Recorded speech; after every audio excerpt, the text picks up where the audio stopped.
नमस्कार, आप देख रहे हैं पॉलिटिकल आइडिया और मैं हूं प्रदीप कुमार।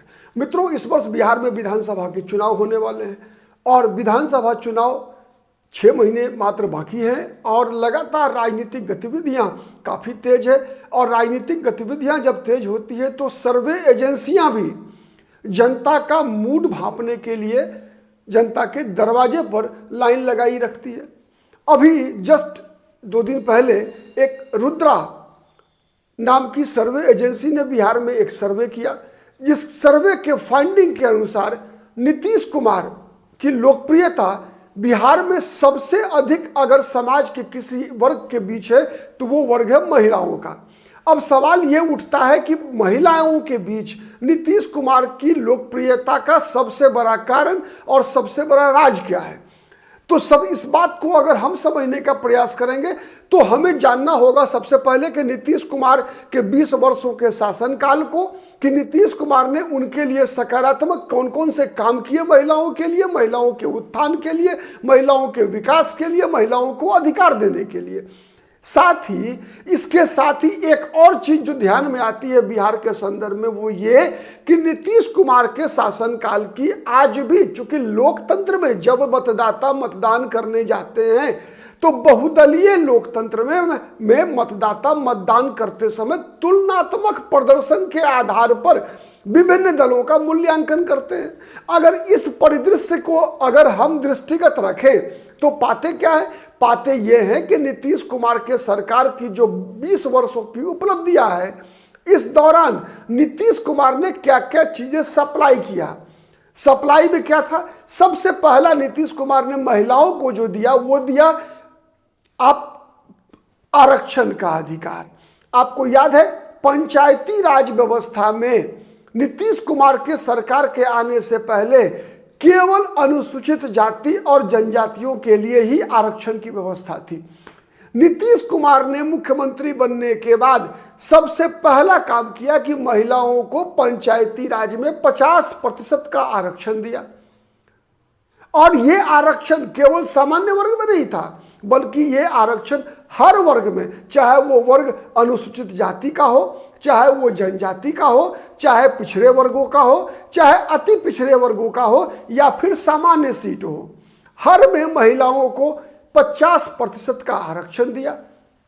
उसके बाद नीतीश कुमार ने बालिकाओं के लिए, स्कूल जाने वाली बालिकाओं के लिए सबसे पहले साइकिल योजना की शुरुआत की। उस साइकिल योजना के बाद पोशाक योजना हुई, चली। कहा जाए, नीतीश कुमार ने दावा करना शुरू किया कि भाई देखो हमारे राज्य में लड़कियां जो है साइकिल चढ़कर स्कूल जाना शुरू कर चुकी है। उसके बाद नीतीश कुमार ने शिक्षा प्राप्त करने वाली महिलाओं को, छात्राओं को मैट्रिक पास करने पर प्रोत्साहन राशि, इंटरमीडिएट पास करने पर प्रोत्साहन राशि, ग्रेजुएट्स होने पर प्रोत्साहन राशि की घोषणा की। इसका भी लाभ नीतीश कुमार को मिलता रहा। साथ ही उसके बाद का जो मास्टर स्ट्रोक था नीतीश कुमार का, और 2 मास्टर स्ट्रोक कह सकते हैं आप, जिस कारण से नीतीश कुमार को महिलाएं किसी भी कीमत पर बिहार की गद्दी से उतरते हुए नहीं देखना चाहती, वो 2 मुद्दे हैं। पहला मुद्दा है नीतीश कुमार के द्वारा 2016 में लागू किया गया शराबबंदी, नशाबंदी का अभियान। आप अनुमान लगाइए कि अगर किसी परिवार में कोई व्यक्ति शराब पीता है, सबसे ज्यादा परेशान कौन होती है? घर में महिलाएं होती हैं।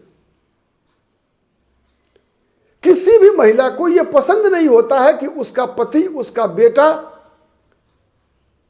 या उसका बाप शराबी हो। सबसे ज्यादा अगर शर्मिंदगी किसी महिला को महसूस होती है तो अपने पुत्र, पिता और पति के शराबी बन जाने पर। महिलाएं सबसे ज्यादा तब असुरक्षित होती है जब उसका बेटा, उसका पति, उसका बाप शराबी हो जाए। तो नीतीश कुमार ने जब शराबबंदी लागू किया बिहार में तो सबसे ज्यादा खुश हुई बिहार की महिलाएं। उसके बाद जो अंतिम सकारात्मक मास्टर स्ट्रोक था नीतीश कुमार का, वो था महिलाओं के लिए सरकारी, बिहार सरकार की नौकरियों में 35% आरक्षण का। ये इतना बड़ा मास्टर स्ट्रोक हुआ कि बिहार के बहुत सारे परिवार ऐसे मिलेंगे आपको, लाखों परिवार मिलेंगे जहां महिलाएं नौकरी करती हैं, सरकारी नौकरी करती हैं और पति प्राइवेट नौकरी करता है या व्यापार करता है। बिहार ये फैसले बिहार के सामाजिक परिदृश्य को, आर्थिक परिदृश्य छोड़ दीजिए, सामाजिक परिदृश्य को भी बदलने में ऐतिहासिक भूमिका का निर्वाह किया है। तो ये कुछ महत्वपूर्ण सकारात्मक कदम थे नीतीश कुमार के द्वारा उठाए गए, जिसका लाभ महिलाओं को मिला, बिहार को मिला, और अब जब चुनावी राजनीति में इसका लाभ नीतीश कुमार को महिलाएं देती हैं। और एक और कारण है सबसे बड़ा, जिस कारण से नीतीश कुमार को महिलाओं का समर्थन मिलता है, और वो कारण है लालू प्रसाद यादव और राबड़ी देवी के 15 साल के शासनकाल का अनुभव। वो अनुभव इतना डरावना है, इतना भयभीत करने वाला है, जिस कारण से बिहार की महिलाएं राष्ट्रीय जनता दल के दोबारा शासन में आने के समाचार से, आशंका से भी कांपती है। क्या था वो माहौल?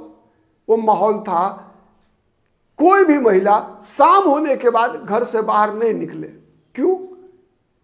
इसलिए कि अपराधियों को अपराध करने की छूट थी। आपके साथ कोई भी दुर्व्यवहार, कोई भी छेड़खानी करना एकदम आसान था, कोई रोकने टोकने वाला नहीं था। यहां तक कि बिहार में जब एक आईएएस ऑफिसर की पत्नी भी, चंपा विश्वास की मैं बात कर रहा हूं, बिहार के वरिष्ठ दलित आईएएस ऑफिसर थे बीबी विश्वास, उनकी पत्नी के साथ बरसों तक बलात्कार करता रहा। कौन? विधायक का बेटा। कई ऐसी घटनाएं बिहार में, जब पैसों के लिए छोटे छोटे निम्न मध्यम वर्ग के परिवार के बच्चों का अपहरण हो जाया करता था, तो सबसे ज्यादा दर्द किसे होता था? किसी मां को होता था, किसी बहन को होता था, किसी दादी को होता था।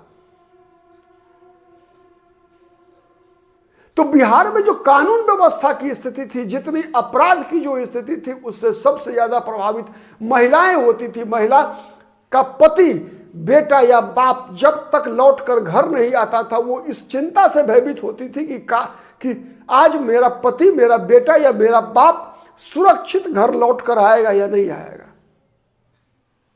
इसी खौफ की आशंका से महिलाएं कांपती है, कांप जाती है, जब ये खतरा दिखता है कि बिहार में दोबारा राजद की सरकार बनेगी, तेजस्वी यादव मुख्यमंत्री बन जाएंगे। यही नीतीश कुमार की सबसे बड़ी ताकत है। इसी कारण से ये जो रुद्रा फाउंडेशन का जो सर्वे आया है, उसमें महिलाओं का समर्थन नीतीश कुमार के साथ 58% दिखाया गया है।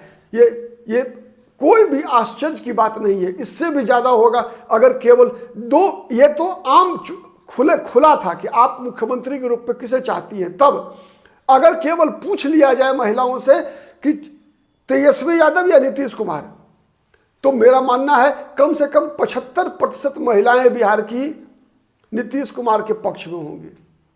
इसमें कहीं कोई दो मत नहीं है। आज के लिए इतना ही। बहुत बहुत धन्यवाद। नमस्कार। जय हिंद। भारत जय भारत।